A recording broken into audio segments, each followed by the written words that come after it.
भैरव अपने छोटे भाई राजू के साथ मंदिर जाता है। भैया, यह माता के हाथ में इतनी बड़ी तलवार क्यों है, बताओ ना। अरे कितने सवाल पूछता है तुम राजू, चुपचाप हाथ जोड़े खड़ा रहो, समझा।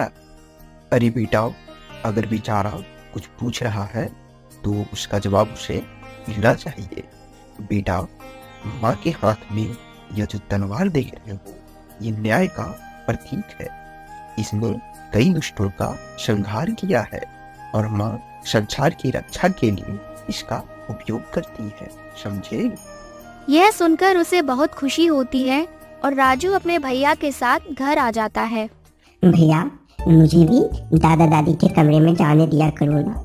ऐसा क्या है जो तुम मुझसे छुपा रहे हो, और बताओ ना। कितना सवाल पूछता है तू राजू। अरे दादा दादी के जाने के बाद उस कमरे में कोई नहीं जाता। मैं बस ये देखने के लिए जाता हूँ कि उनका सामान कोई चूहा तो नहीं कुतर गया। तभी भैरव की मम्मी उन लोगों को खाने के लिए आवाज लगाती है। चलो बेटा, आकर खाना खा लो। भैरव और राजू खाना खाने लगते हैं, लेकिन राजू के मन में फिर भी उस कमरे में जाने की इच्छा होती है। एक रात राजू को प्यास लगती है और वह उठ जाता है, लेकिन वह देखता है कि उसका भाई बिस्तर पर नहीं है। राजू पानी पीने के बाद अपने बिस्तर पर बैठा रहता है। मुझे लगता है भैया मुझसे जरूर कुछ छुपा रहा है। अगली रात भी राजू नहीं सोता और वह देखता है कि उसका भाई फिर से गायब है। राजू दादा दादी के कमरे के पास कुछ हलचल पाता है और वहां चला जाता है। थोड़ी देर बाद भैरव दादा दादी के कमरे से बाहर निकलता है और सोने चला जाता है। अरे भैया, इतनी रात को दादा दादी के कमरे में क्यों गए थे? चलो चलकर पता लगाता हूँ। भैरव के सो जाने के बाद राजू दादा दादी के कमरे में जाता है और उसे बहुत खुशी होती है। यह कमरा उसे देखने को मिला। अरे ये कमरा कितना सुंदर है, लेकिन इसे देखने के लिए भैया रात में आने की क्या जरूरत थी? तभी राजू की नजर एक लाल खिड़की पर पड़ती है, जो बाकी कमरे के मुकाबले ज्यादा ही साफ और सुंदर दिख रही थी। अरे ये खिड़की कितनी सुंदर है, चलो इसे खोल के देखता हूँ। राजू उस लाल खिड़की को खोलता है और अंदर खिंच जाता है। वहाँ जाकर वह देखता है कि बहुत सुंदर सुंदर फूल लगे हुए हैं और सूरज चढ़ा हुआ है। अरे यहाँ तो दिन है, लेकिन मैंने तो रात में खिड़की खोली थी। तभी उसे दो लड़कियाँ उड़ती हुई दिखाई देती हैं। अरे तुम कौन हो और तुम उड़ कैसे रहे हो? वह लड़कियाँ नीचे उतरती हैं और उससे कहती हैं, अरे तुम तो बहुत प्यारे बच्चे हो, लगता है पहली बार परियों की दुनिया में आए हो। हम लोग परियां हैं। क्या परियां भी होती हैं? अच्छा, अब समझ में आया कि भैया रात को क्यों गायब हो जाते थे। क्या तुम्हारा भैया भैरव है? हाँ, मेरा भैया भैरव है। क्या मुझे जानते हो? हाँ, तुम्हारे भैया हमारे यहाँ आते रहते हैं, एक बहुत खास काम करने के लिए। हम तुम्हें अभी वह नहीं बता सकते, लेकिन तुम चाहो तो यहाँ पर रह सकते हो, लेकिन सिर्फ दिन के समय। लेकिन अभी तो रात है। नहीं, रात तुम्हारे यहाँ है, यहाँ पर दिन है। जब यहाँ पर रात होगी, तुम्हारे यहाँ दिन होगा। राजू सारा दिन खेलता है और परियों की दुनिया में खुश रहता है, और जब शाम होने लगती है तो वह वापस आ जाता है। भैरव को कुछ भी पता नहीं रहता। एक दिन राजू का मन नहीं लगता और वह दिन में ही लाल खिड़की को खोल देता है।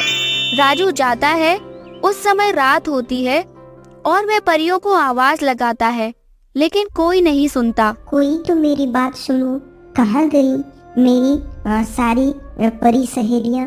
प्लीज कोई तो मेरी बात सुनो। तभी वहाँ एक राक्षस आ जाता है।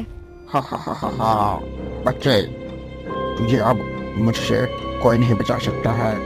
आज तुझे भर कर खाऊंगा मैं। हा हा हा हा हा। राक्षस उसे उठाकर ले जाता है। भैरव जब परियों की दुनिया में जाता है तब, भैरव, गजब हो गया, तुम्हारे भाई को राक्षस उठाकर ले गया। तुम किसकी बात कर रही हो? मेरा भाई क्या यहाँ आया था? हाँ, कुछ दिनों से तुम्हारा भाई यहाँ आ रहा था, लेकिन कल वह यहाँ रात के समय आ गया।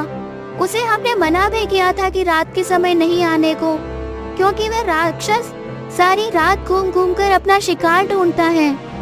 राक्षस को कैद करने वाला जादुई डिब्बा और कितने दिनों में बन के तैयार होगा, बताओ जल्दी। रानी परी ने कहा है उस डिब्बे को बनने में अभी और समय लगेगा, लेकिन तब तक वो राक्षस राजू को मार डालेगा।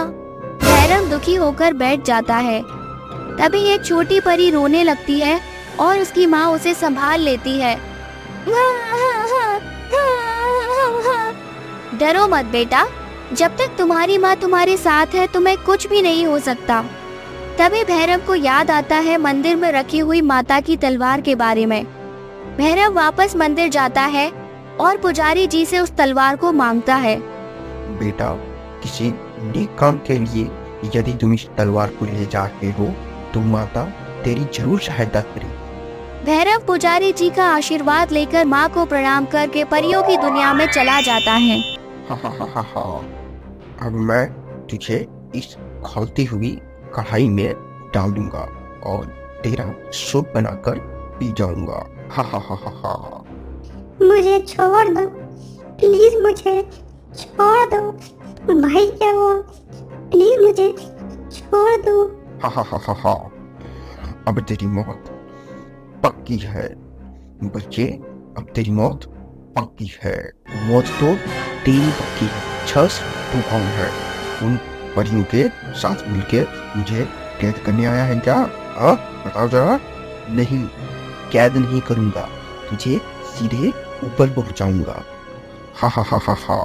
तू मुझे नहीं मार सकता है, मुझे कोई नहीं मार सकता है। हा। भैरव राक्षस की तरफ कूदता है और माँ की तलवार से एक ही बार में उसका सिर धड़ से अलग कर देता है। भैया मुझे माफ कर दो भैया, मैं आपको बिना बताए यहाँ आ गया, प्लीज मुझे माफ कर दो। कोई बात नहीं राजू, तू अभी बच्चा है, तेरी कोई गलती नहीं। चलो हम वापस चलते हैं। भैरव और राजू परियों के पास जाते हैं। सारी परियां खुशी से झूमने लगती हैं। वह लोग लाल खिड़की से वापस आ जाते हैं और फिर तलवार को मंदिर में ले जाते हैं। यह लीजिए पंडित जी, माता की तलवार। आज इससे मैं एक राक्षस का वध करने में सफल हुआ।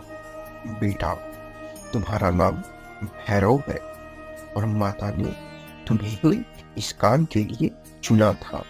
जाओ, इसे अपने हाथों से माता के चरणों में रख दो। जाओ। भैरव और राजू माता को प्रणाम करके अपने घर लौट आते हैं। ऐसी और मजेदार कहानियों के लिए अपने पसंदीदा चैनल सुनी सानवी को सब्सक्राइब करें। Thank you.